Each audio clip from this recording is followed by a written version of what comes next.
So I'm so glad to see you, have you here on my channel today. Benjamin, who is 13-year-old programmer who launched NFT collection Weird Wealth very successfully. And after that, your story was featured in international medias, and then you really, I think it changed your life. For those who may not know exactly who you are, do you mind sharing your background and tell us about yourself? So I'm Benjamin and I'm a 13-year-old schoolboy from London, fascinated by the world of cryptocurrencies and NFTs. From a young age, my dad would often come home, bring out his laptop and start coding, and me and my brother would just sniff around and see what he was doing.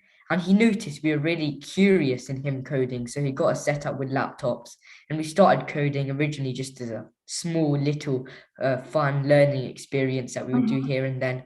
But he noticed we were really receptive, so we got a lot more serious and we began doing coding challenges consistently for a few years. And early last year, I got sucked into the rabbit hole of NFTs.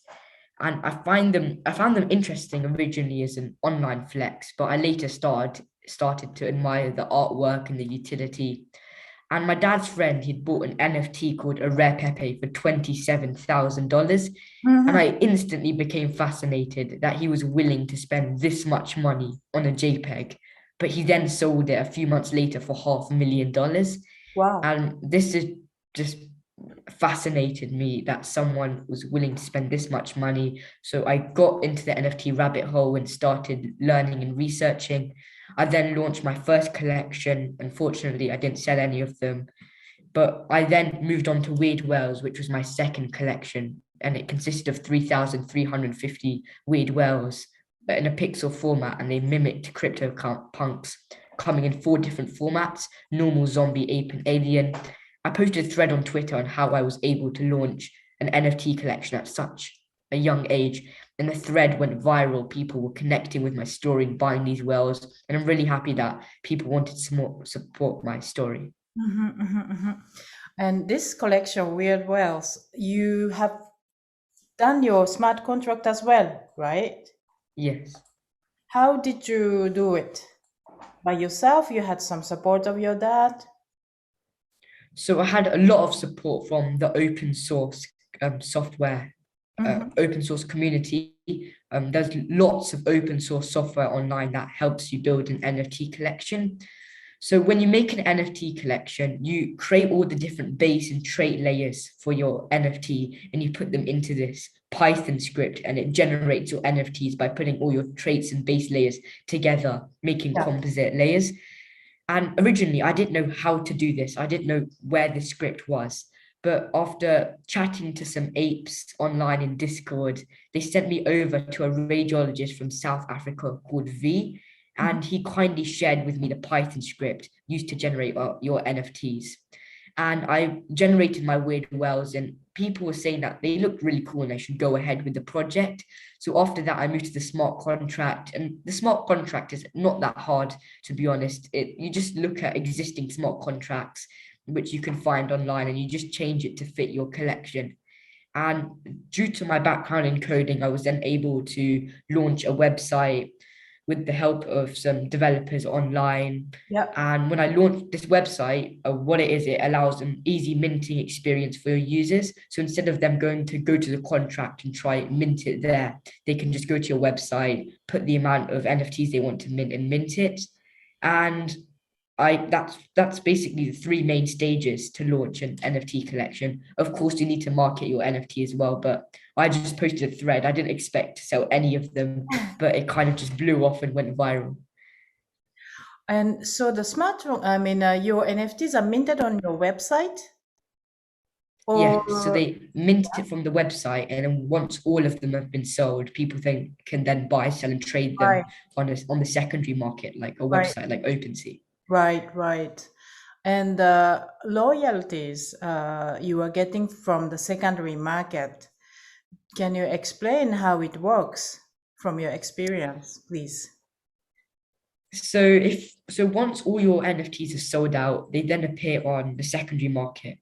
for example, OpenSea is a good secondary market that people often use to buy and sell NFTs. And you can log in with the account that you used to launch the smart contract on OpenSea. Mhm. And you can then change things about your collection on OpenSea. For example, the banner, the profile picture for the collection.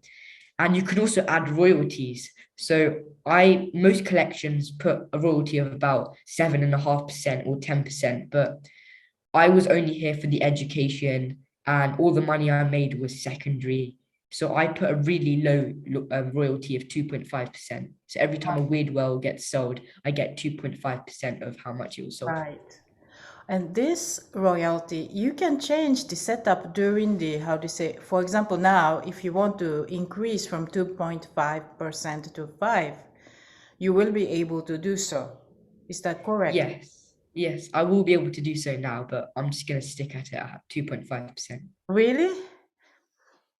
That's Yes. that's good. That's good. And then you have any other NFT project soon to do, maybe this year, another one during the summer vacation? I actually launched another NFT collection last year. It was with V, the person who kindly sent to me the Python script. And Mm-hmm. we worked with designers from Marvel and Disney to create an NFT collection called Non-Fungible Heroes. And in my opinion, it has some of the best art in the NFT space. It's amazing art. And we aim to bridge out into Hollywood and make a TV series, like an animated TV series with our Wow. NFTs as characters. And we've been doing some really cool stuff recently. We launched our game, we did some merchandise drops, and there's a lot happening over on that project. Amazing. Game. What game? And what kind of game that you're talking about? It's it's a kind of simple game. Most of the NFT collections, they don't have much money to create such a really amazing game like Fortnite or Minecraft. It's an idle game, so you just click a few buttons and here and there, and it does some quests and stuff. And is it on the Web 2 environment or it will be on the metaverse? It's kind of a mix of both. So it's a website that you can go, and you have to have one of our NFTs to be able to Yeah. play the game, and you play the game with your NFTs. And you playing the game, we're making it so you can yield some of our tokens called Law Token, and we're currently adding that to our game, but it's not a feature yet. Mm-hmm, mm-hmm. And what kind of ideas you have for the future with these tokens? You will make another game, or you will just develop and upgrade these games?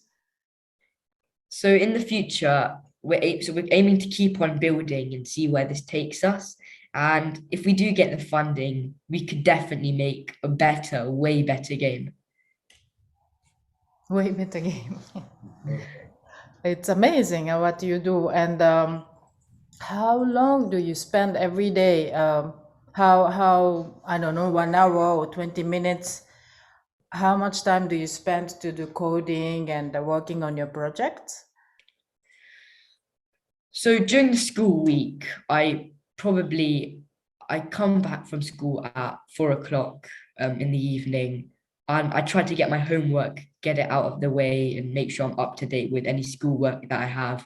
And then maybe for 1 hour at the end of the day, I might jump on into the Discord and talk to some fellow weird whales or non-fungible heroes people.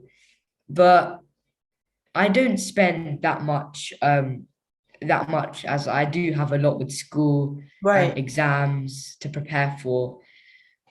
But with coding, I do try to devote some time to it, as I really enjoy it. And I find it really fun. I do it with my brother and my dad. We Yeah. have a website called Code Wars where we do an online coding challenge every day. So Oh, I so depending if it's the school week, we might just do a simple coding challenge. If it's the weekend, we might do a harder one. right. Because your father, I saw one interview that your father mentioned that he was giving you the challenges like every day to you, to your Yes. brother.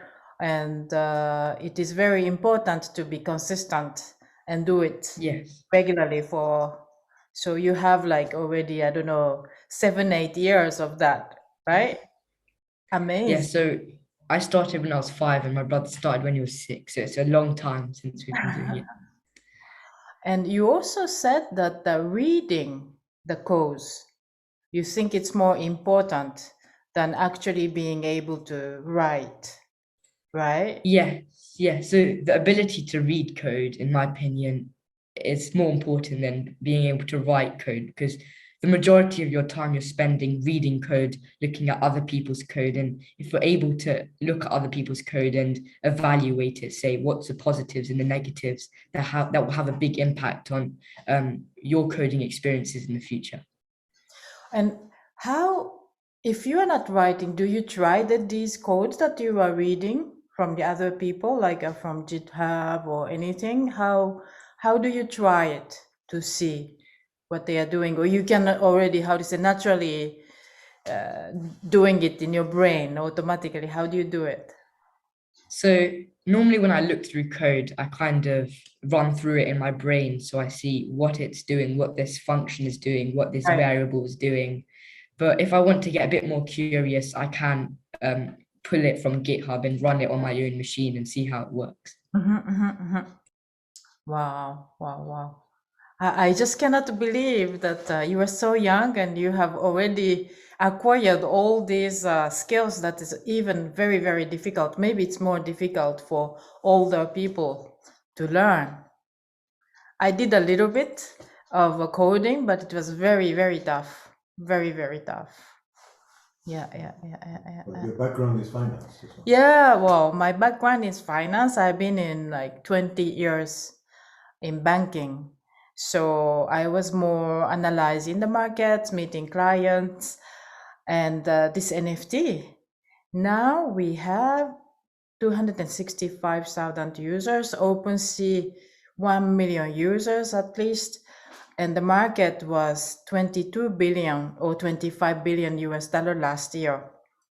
Compared to 2020, 95 million. It's I've never seen such a asset class or something that made such a growth in 1 year.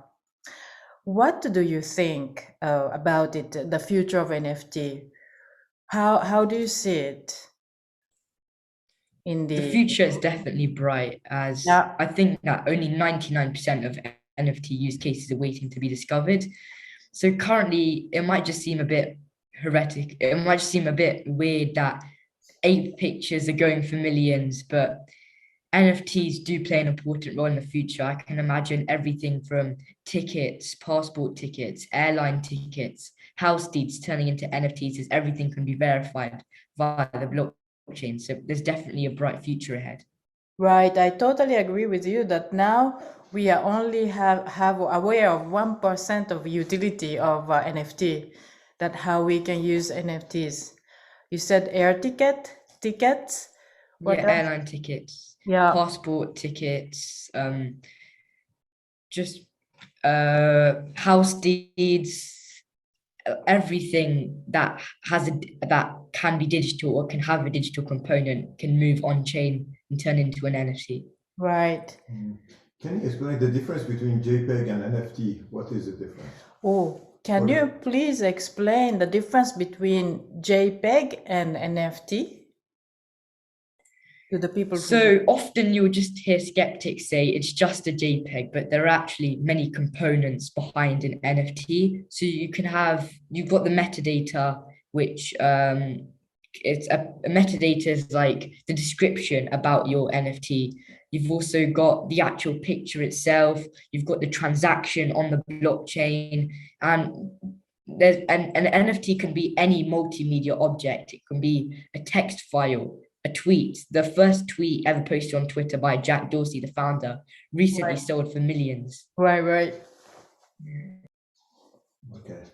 What is his advice to the young people who want to get into NFT? How to start? Yeah. Well, what is your advice for younger generation who wants to get into NFTs or this Web3 world? What would be your advice? How they should?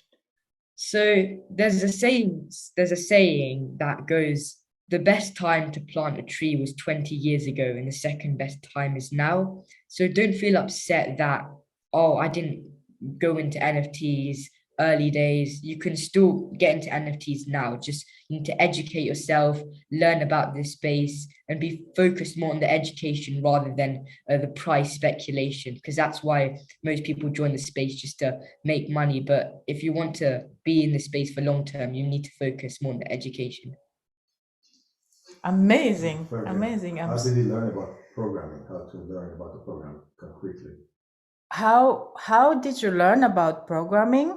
It's How somebody learned, yeah, like young people, how would you? how oh sorry, how should I say that? How somebody should start learning programming, like how somebody young who do not have the support like you and your brother. Your dad was in IT, so he already, Yes. you saw him doing it. But Yes. So I'm in a very fortunate position, and I'm very grateful for that I have a dad who was able to support me. But anyone can get into programming. There's lots of tutorials online. So I remember I did a tutorial called Free Code Camp, and that's a free tutorial online that teaches you about JavaScript. There's also YouTube videos that you can search up to teach yourself about HTML and CSS. So there's lots of free tutorials online that you can use. so YouTube. Yes. And how about marketing? Discord, what is the best marketing? Oh, right. How did you market your collection? You mentioned a little bit about marketing, but did you use mainly Discord or Twitter? How did you do? With my collection, it made just went viral. I had 50 followers, I think, at the time, and posted a thread. But after some big retweets from big accounts, it kind of just blew off. Yeah. But for marketing an NFT collection, usually want to be on Twitter, that's where most of the NFT crowd is. And all NFT collections, they've got a Discord server where people can jump in, they can verify the NFT. Sometimes that gives them access to exclusive Discord channels, and there's a lot of channels you can make in your Discord. For example, a channel if you want to sell your NFT, so someone can just come in and post their NFT, a general channel. So there's lots of ways to market your NFT, but I would stick to Twitter and Discord, as they're the main ones right now. Perfect. And I mean, do you feel that you are 13, but you feel that your environment has changed a lot since last maybe September, summer, since this collection? So my offline life in the real world hasn't really changed that much. I still go to school. At school, my friends don't really talk about it that much. They congratulated me at the time, but we don't talk it that much. It's just normal us playing football, sports. But my online life has changed massively. I made loads of new contacts on Twitter, met loads of new people on Discord, and I've just got an amazing an online life, and I'm so fortunate, and I'm really happy that I've been blessed with this opportunity. You are enjoying it, and your father also, I guess. Yes. Yeah. And can you tell us about the Oxford experience? You talked at the university. How was the talk? Yeah, my husband is curious about your experience to make a lecture at Oxford University. From what was it? Pembroke College? Pembroke College. Yeah. Yes. So as I mentioned before, my online life changed massively, and through a few contacts, I met a person called Josh, who is currently studying at Oxford, and he runs the Crypto Society at Oxford. And after having some chats with him, he said he was trying to explain NFTs to his roommates.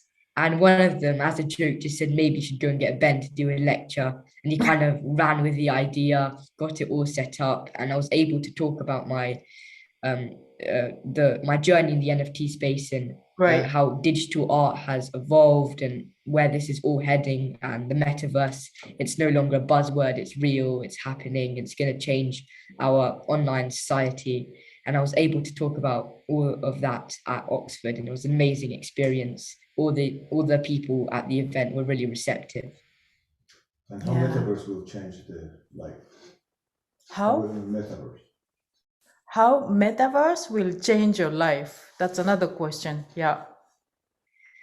Yes, so the metaverse will change everyone's life. Like me and you're interviewing me here on the Zoom call, but in the future, you might be here in the room as a holograph. And Let's do it in a few months. No? yes, it's the metaverse has made Mark Zuckerberg pivot his entire brand by rebranding as Meta, and it's here to stay. And many people just think of the metaverse as just another platform, but it will consume everything: TV, radio, YouTube, everything will be linked somehow into the metaverse, and it's going to be massive. Right. Which is your favorite metaverse platform? Do you have one? Decentraland, the Sonium Space, Sandbox? In terms of metaverse, I haven't metaverses currently. I haven't actually been that involved in it, but two main ones that I've tested are the Sandbox and Decentraland. Right. So maybe we can meet next time in Decentraland with Yes. Hannah. That could be fun. Yeah, because I'm trying to do some kind of Japanese presentation in Decentraland, and try to make like a tea ceremony experience, which is very, very closed normally. And if you don't know about tea ceremony, even as a Japanese person in Japan, you cannot go. But I tried to recreate it to share with anybody who's interested. What is tea ceremony? I think that's a great idea. Yeah. Do you know about tea ceremony? Well, not much. No, it's like it's just like people who are coming to enjoy the tea and meal, the concept. Okay. But it started with some rice that whenever they go somewhere, they are king soldiers, so they were surrounded by their guards. But while they are having tea ceremony, they could be alone with important two kings talking to each other. And this became really like important habits for sophisticated samurais in maybe 17th century. And then till today, we kept the tradition that we have this tea ceremony to invite some friends. But the theme you choose, and then you coordinate all the decoration. And it's just that it's like slow life compared to the busy life. You spend half a day talking, and then you just enjoy the moment and the aesthetic of whatever you use in tea ceremony. It's I have never seen this in Europe. I've been in Switzerland for 20 years, but I've never seen something similar to this Japanese tea ceremony. So would you like to come with us to Japan? Yeah. Would you like to come once to Japan with us to have these experiences? Yes. So yeah, I would love to go to Japan, as the culture is just amazing. I was a big fan of Pokemon when I was younger, and I remember seeing like YouTube videos about Japan and Pokemon, and Japan's just an amazing city. It definitely will be big into NFTs. Yeah, we should go together for like some NFT conference or something in Japan, and I can show around a little bit, and I will also be happy to go to where you are interested, because I don't know what you are interested at your age. Yeah. Feel free to contact my dad and chase up further on that. Yeah, but we have the Twitter, right? So I can write you directly. Yes. Yeah. What did you say? So any other conferences are you going to? Any other conferences that you are going soon to? To NFT. So I got accepted for NFT.NYC, so I'm going to be a speaker there. I think it's the dates are June the 20th to to the 23rd. Yeah, so I'm going to that. Yeah. Wow. Okay. Perfect. That's amazing. Amazing. Yeah. Thank you very much, Thank Benjamin. you. Can we Thank get you. together once more, maybe later, to talk about what's new and what's changing? Yeah, can we get together again when I would say in a few months to talk about what is new? Yes. Yeah. Feel free to just Yeah. set up something. I'll put it into my calendar and we can Yeah, talk right. again. Maybe we do also the Decentraland version. That could be fun, no? Yeah. I will send you the link so that you can see what I am doing Okay. in Decentraland. Yes, I'll definitely check that out. Okay. Thank you very much, Benjamin. Okay. Thank you. Thank you for Take having care. me. Bye. Bye. Yeah, bye.